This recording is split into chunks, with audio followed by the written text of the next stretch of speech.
Sirena, harness the power of nature.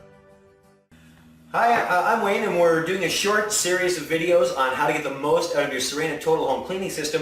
What we're going to show you today is how to dry out the wet hose after you've actually picked up water. It's very important that you dry it out once you're done. So first we're going to pick up some water.